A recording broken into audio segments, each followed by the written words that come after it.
Chhatrapati संभाजीनगरमधील encounter झालेल्या ठिकाणी CID कडून तपास, घटनास्थळावरील वादग्रस्त हॉटेल सील, तर उद्योजक लड्डांच्या घरावरील दरोडा प्रकरणातील संशयित आरोपीचा काल एन्काउंटर।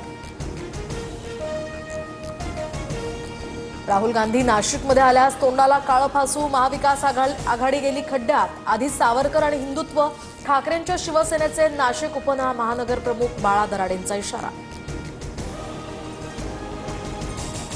राहुल गांधींची सावरकरांबद्दलची चर्चा वैचारिक, कुणी धमकी देत असल्यास कार्यकर्ते त्याला उत्तर देतील, दराडेंच्या इशाऱ्यानंतर हर्षवर्धन सपकाळ हे आक्रमक। मुंबई, ठाणे आणि पुण्यामध्ये स्वबळावर लढण्यासंदर्भात चाचपणी करा, अमित शहांकडून पालिका निवडणुकीबाबत संकेत, सूत्रांची माहिती। सह्याद्रीवरील भेटीत बीएमसी निवडणुकीसाठी शिंदेंची शहांकडे 107 जागांची मागणी, मात्र शहांकडून शिंदेंना कोणतेही ठोस आश्वासन नाही, सूत्रांची माहिती। कामांसाठी सर्व मंत्र्यांना मागे लागा, तर अजित पवार माझ्याकडे तक्रार घेऊन आले पाहिजेत, आपण मोठे भाऊ मागे हटू नका, अजित पवारांविरोधात तक्रार करणाऱ्या आमदारांना शहांचा कानमंत्र। मिठी नदी घोटाळा प्रकरणी डिनो मोरियाची आजही चौकशी, सलग तिसऱ्या दिवशी आर्थिक गुन्हे शाखेकडून चौकशी सुरू। मिठी नदी घोटाळ्यात मोठे मासे नाहीत तर गाळ खाणारे डुक्कर आहेत, घोटाळ्याची व्याप्ती 100 कोटींहून जास्त, प्रसाद लाड यांचा दावा। कर्नल कुरेशींबाबत वादग्रस्त वक्तव्य केल्याप्रकरणी मंत्री विजय शहाच्या अटकेवरील स्थगिती कायम, सुप्रीम कोर्टानं एसआयटीला चौकशीसाठी वेळ दिला।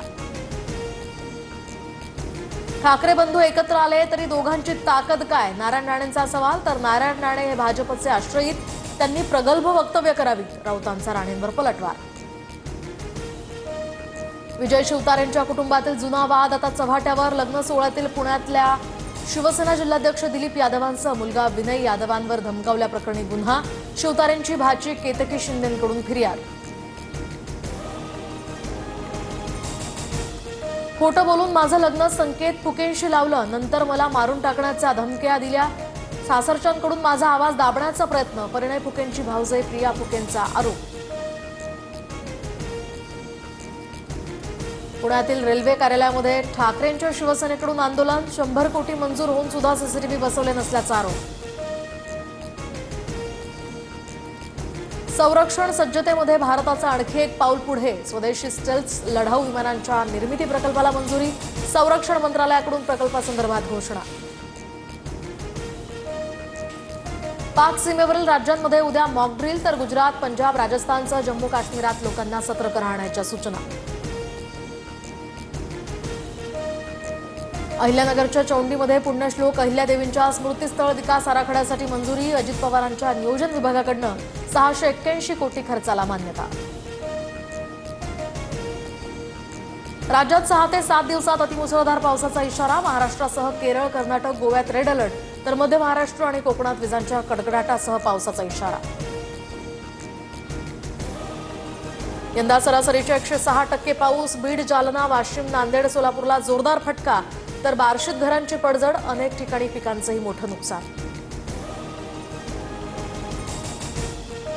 राज्यात 19 मे पासून झालेल्या पावसामुळे 26 जणांचा मृत्यू, मुंबई, पुणे, रायगड, जालना आणि नगरमधील नागरिकांनी जीव गमावल्याची घटना।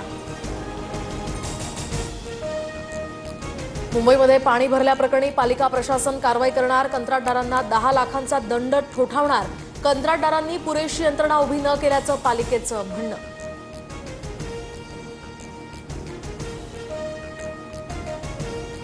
देशात कोरोनाचे 1181 सक्रिय रुग्ण, तर आतापर्यंत कोरोनामुळे 14 जणांचा मृत्यू, तर महाराष्ट्रात 6 जणांचा मृत्यू झाल्याची माहिती। अमेरिकेत शिकायला येणाऱ्या विद्यार्थ्यांच्या सोशल मीडियाची छाननी होणार, विद्यार्थ्यांच्या व्हिसासाठी आता नियोजित मुलाखती थांबवण्याचे आदेश, डाव्या विचारसरणीच्या काही विद्यापीठांशी ट्रम्प यांचा प्रशासनाचा वाद। अभिनेत्री दीपिका कक्करला कर्करोगाची लागण, दीपिकानं सोशल मीडियावर पोस्ट करत चाहत्यांना दिली माहिती। आयपीएलमध्ये शेवटच्या साखळी सामन्यात बंगळुरूचा लखनौवर शानदार विजय, उद्या क्वालिफायर 1 मध्ये पंजाब विरुद्ध बंगळुरूचा सामना, तर 30 तारखेला गुजरात आणि मुंबई एलिमिनेटरमध्ये सामना होणार।